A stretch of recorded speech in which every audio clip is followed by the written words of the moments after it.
my pleasure and delight to welcome you again, Bill. Good to see you. And his title and the Can bio you you, have already available. So please go ahead. are we at a dangerous tipping point as in the government finances?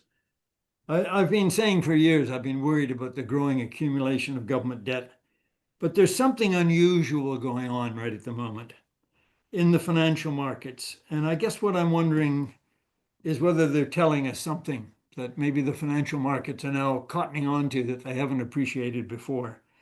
And these strange things are really the following. After the pandemic, you remember interest rates, short rates went way down. And then belatedly, the central bank started to raise rates. And then sometime in around 2024, I should say, they started reducing the short rates again. So for the last couple of years, we've had short rates tending down. But here's the odd thing. The odd thing is that the long rates have not gone with them. So the normal practice is that when the central bank starts easing, the short rates go down and the long rates go down as well. They don't go down as much, so that the gap between them, the yield curve increases, but they very rarely go up. And this time they have gone up. And it's not just in the United States. We see this in Japan, who admittedly has a rather different situation. We see this in Europe. We see this in the United Kingdom. This is a very odd set of circumstances. And in fact, I sort of went back and looked at it. And as far as I could tell, except for a period during the Volcker years, we've not seen this before. This is very unusual. Another thing that's very unusual about this recent situation is that even as the long rates have gone up in the United States, and more than in most other countries, the dollar has not gone up. The dollar has been trending up since 2014. But this time, in spite of the short rates going down, in spite of the long rates going up, which might have been supposed to have the biggest influence on currency flows, the dollars resolutely continued to go down in value. And that's an odd thing. One might have thought, with the long rates going up, that stock prices, particularly the prices of things like pharmaceuticals and high-tech companies, whose value is very much linked to future increases in earnings and all that stuff. So discount rates become very important. In spite of the fact that the interest rates have gone up, the long rates have gone up, stock prices in the United States have continued to rise. And stock prices have been pretty ebullient in other parts of the world as well, significantly less than in the US, but certainly up. So that's an odd thing. The last thing that's sort of odd is that gold prices have been literally going through the roof the last year or two, and particularly the last 6 months. So we've got an awful lot of very unusual developments in financial markets. And I guess what I'm going to suggest is that this may be a kind of leading indicator of problems coming down the road in government bond markets. The next question, having sort of drawn your attention to the fact we've got all these unusual developments in financial markets, the next question, of course, is why is it happening? And let me start with three possible explanations, focusing in on the long bond market in particular. One possibility is that the markets feel that inflation is not going back to target. Okay, so we've got all the central banks out there saying, trust me, I'm going to bring inflation back to 2%. One serious possibility is that the markets are starting to feel very mistrustful of that. And there's a lot of reasons that you can think of when you just cast your eye around. One of them is that inflation in many of the large countries looks as if it's settling in at around 3%, which is 50% higher than 2%. So people are sort of looking at that and saying, well, that's a bit funny. Second thing that's closely related is inflation expectations. The University of Michigan survey just came out the other day of consumer sentiments, and they're expecting 5% next year and even higher going forward. So here we have some real evidence that people's expectations about inflation are starting to change, and maybe the market's sort of picking up on that as well. And then, of course, when you look at the stability in stock prices and this massive increase in gold prices, that also is consistent with maybe the inflation is going to be higher than we currently think it's going to be. So that's one possibility. Um, Another possible concern that's driving up long rates is concerns about the independence of central banks and their capacity to lean against inflationary expectations and inflation in the future. And there's a number of reasons why people could be starting to get a bit edgy. One of them, of course, is the continuous aggressive attitude of the American administration, particularly President Trump, towards the Fed. He's done virtually everything with Jay Powell other than take him down to the basement and beat him with a rubber hose. He's a numbskull. He knows nothing. He's always too late. And I think if there's a sort of general feeling out there that this is the way it's going, and not just in the United States, but elsewhere, then bonds are not a good thing to hold, and I'm out of here. And closely related, I just went back, I was reading Arthur Burns in the 1970s, was accused of presiding over the massive inflationary period that occurred in the 1970s in the US. He was the chairman of the Federal Reserve. And he made a presentation, and perhaps others like Don will remember where I think it was the Perry Atkinson lecture in 1979. But it was a kind of apology for the kind of policies that the Fed had followed and for letting inflation out of the box. And Burns, in his presentation, basically said something that I guess rings a chord, which is that in a democracy, the central bank actually has very little room for doing the hard things that it wants to do if the government is resolutely and the elected representatives are resolutely set against those policies. And that in some sense, whether the threats are explicit or implicit, if the government is opposed to your policies, eventually you do have to give in. And I guess it's a kind of informal variation on the Canadian arrangement, which is that if the Minister of Finance, an independent central bank, if the Minister of Finance in the end feels that the Bank of Canada must change its policies, he can send a directive to the Governor of the Bank of Canada that will be apply for only a limited period, must be published in the what is it, the Canadian Journal or the Parliamentary Journal, and will apply for a limited period of time. But in the end, even our own ways of doing things admit that in a democracy, in the end, it's the government that calls the shots.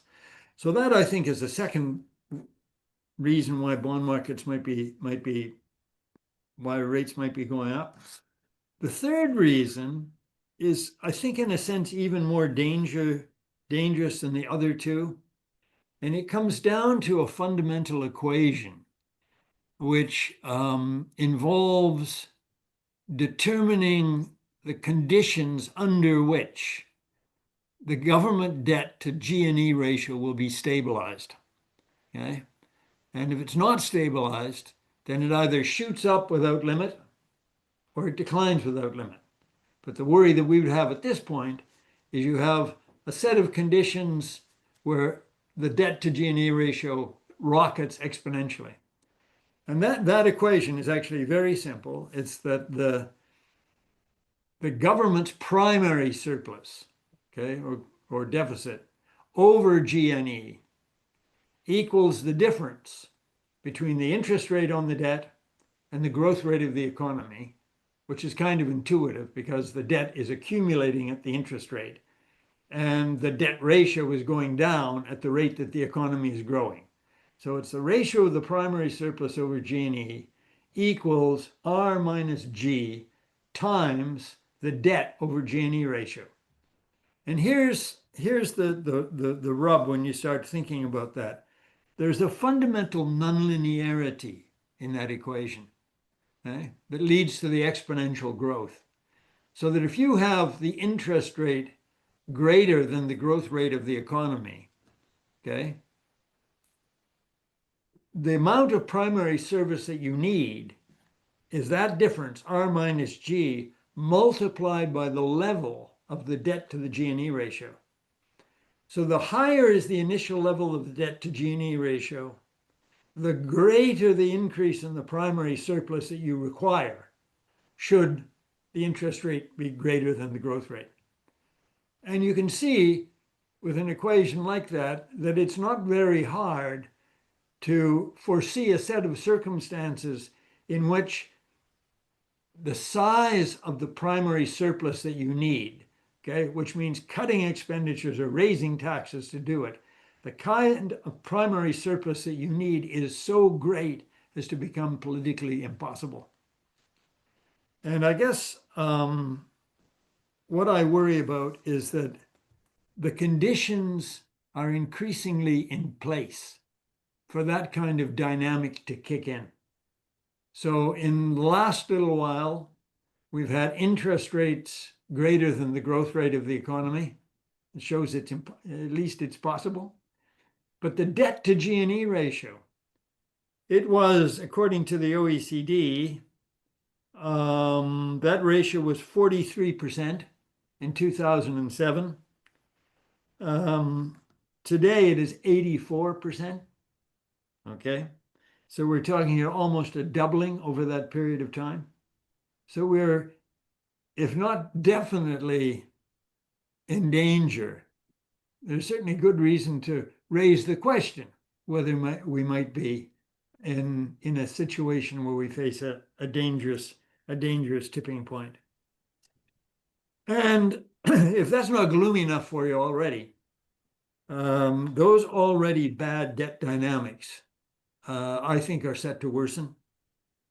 The first reason for that is that, and I know for some of you, you'll find this hard to believe, but we have been living the last 20 years or so through an age of plenty. Now, for many people, it doesn't feel that way because the top 1% or the top 10% skimmed off all the goodness. But when you look at the underlying factors that were driving growth and inflation, et cetera, the last 20 years have been pretty good. We had globalization, okay, which is now under threat. I'll come back to that. You know, China, Eastern Europe, all these countries coming into the global trading system, pushing down prices, fundamentally disinflationary. At the same time, we had good demographics. We had the baby boomers coming through the system. We had many, many women coming into the workforce, educated women coming into the workforce. In China and many other countries, we had massive urbanization adding to the global workforce. So the demographics were working in the right direction. The environmental thing was benign in the sense that we thought it was benign. There was no worries about fossil fuels and all that kind of stuff. I think fossil fuel use doubled sort of over the last 20 years and nobody blinked twice. Companies were focused on almost exclusively on efficiency, shareholder value, all of those things pushing up efficiency and being basically disinflationary. Or to put it another way, we had a world in which the G was growing pretty fast because of real side forces, and the R was staying relatively low because the central banks were holding it down in the face of all of the disinflation. So that was what was driving disinflation and low interest rates in the past. The problem is it's all going into reverse. Every one of the things that I mentioned has gone from being a plus to a minus. So when you think about globalization, well, think about tariffs, think about the China-US conflict, okay? All of this is not good. You think about the demographics. The population is declining in Japan. The working age population is already declining in Korea and China. The demographics in North America are somewhat better because of immigration, but even that is now under threat. We talked about we went from a benign environment into which now, catching up so many years too late, everybody's desperately concerned about fossil fuels, CO2, etc. Whether you think in terms of mitigation or whether you think in terms of adaptation, all of these things are going to be very costly and they're going to push up prices. So we're moving from an era of plenty to an era of scarcity. And the bottom line there, I think, is that the recent experience of R greater than G, which was the opposite of what we saw a few years ago, I think that is going to continue and could potentially even worsen. The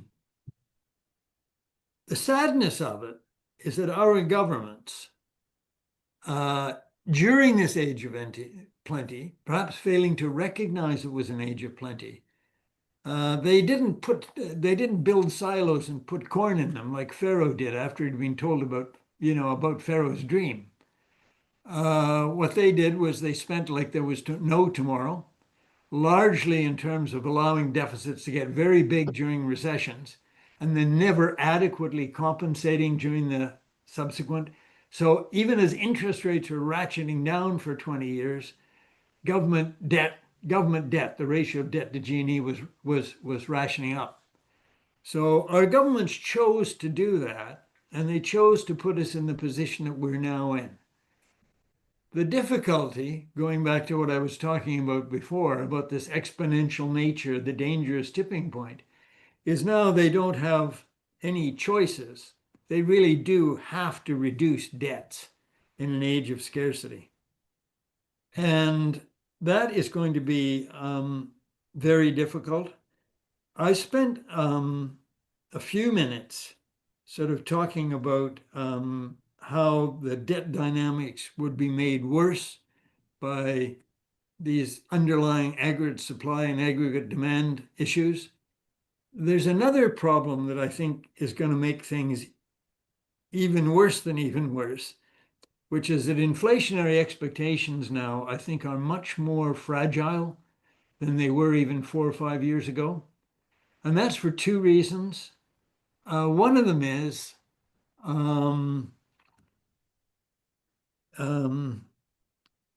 governments during the COVID crisis, basically the increase in debt associated with the pandemic is almost identically equal to the increase in the size of central bank balance sheets.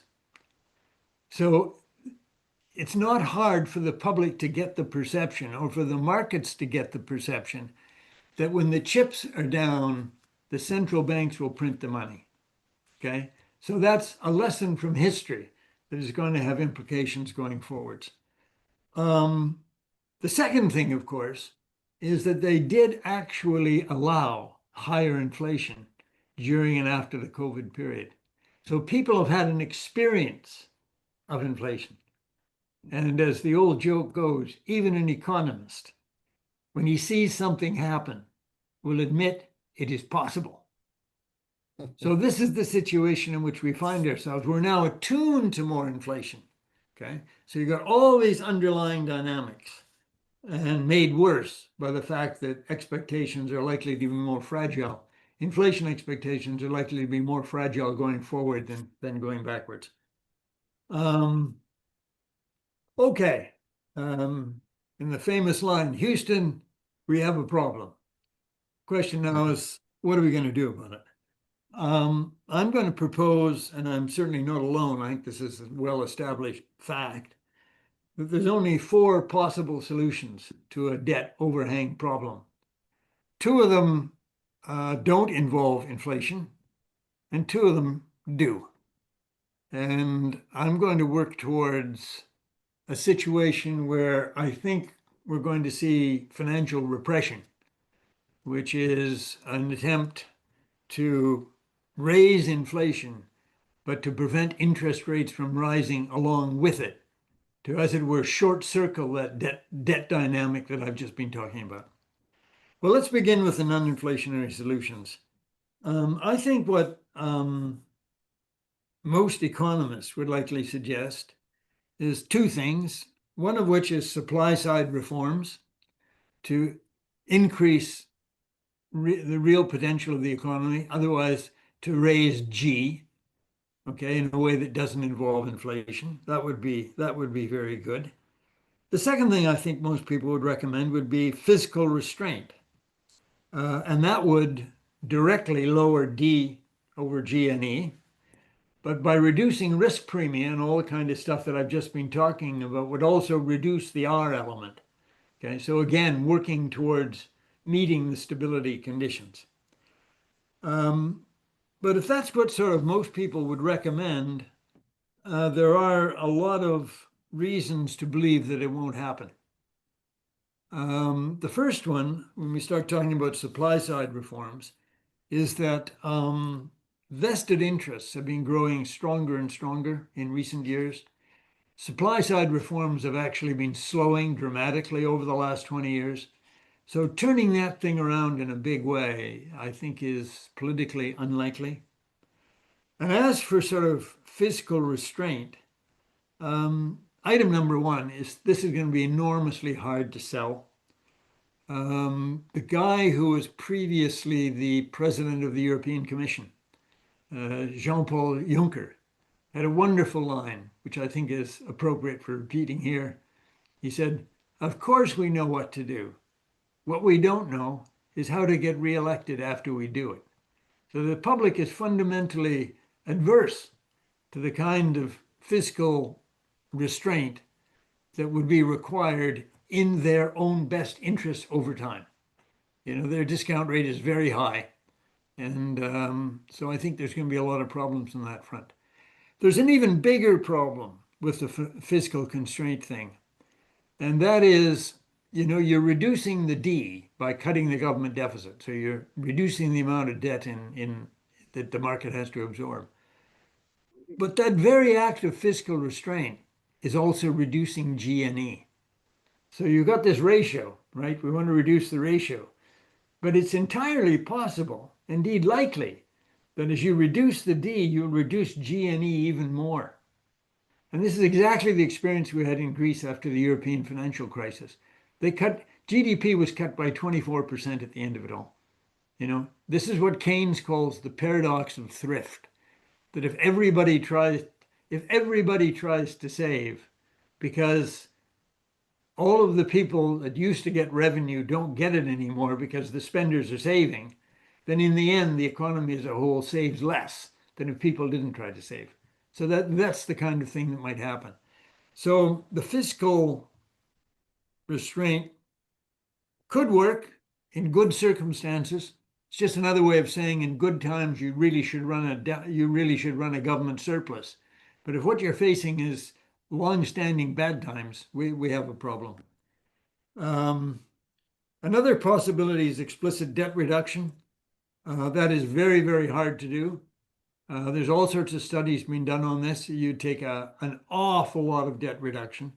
And you've got to remember now that these debts are held not by the king, who won't change his behavior, as in biblical times. It's held by people like you and me who've got pensions in pension funds. So that too threatens to raise debt over G&E as opposed to the opposite. And this is my last set of solutions, inflationary solutions. Some people observe the fact that the debt to G&E ratio in the advanced countries went down a lot during the pandemic.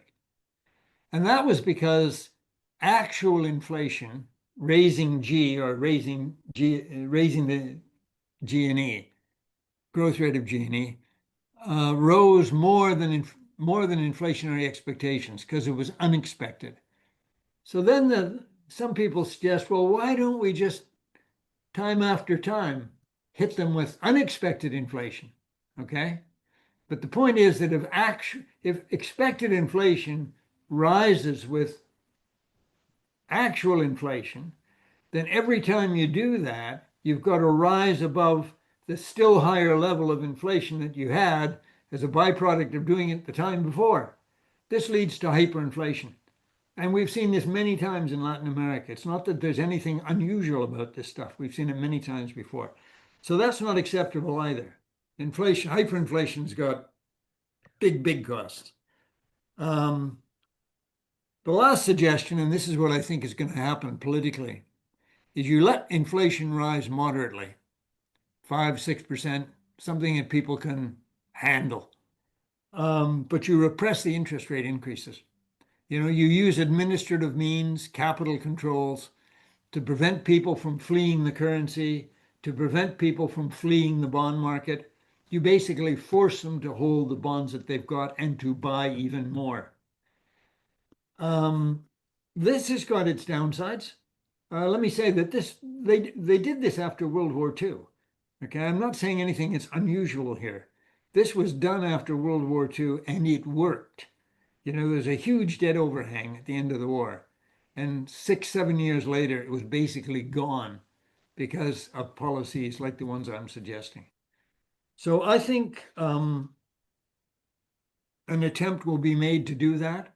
Faute de mieux. There's no easy way out here at the moment. And there might actually be popular support, because when you think about it, it's the people that have got the wealth that are going to lose it through the inflation. Okay. And in 5 years' time, they're only worth half of what it was before. The wealthy have gotten less wealthy. If you can find a way to, at the same time, ensure that real wages are going up, which might or might not be difficult to do, then you might well have popular sentiment on your side. The rich are getting ruined, but they deserve it. The collapse of the rentier. This kind of sentiment has been around for centuries. So that's the situation. We're seeing signs that look like people are getting edgy. We've got good grounds for believing that they should be edgy. We've got some solutions. None of them are pleasant. One of them is the least unpleasant politically. And given the kind of governments we've got, I think they will head for the easy exit. Thank you, Bill. I was going to use the word uplifting, but I don't think that fits the fits the picture. But thank you for those sharp remarks.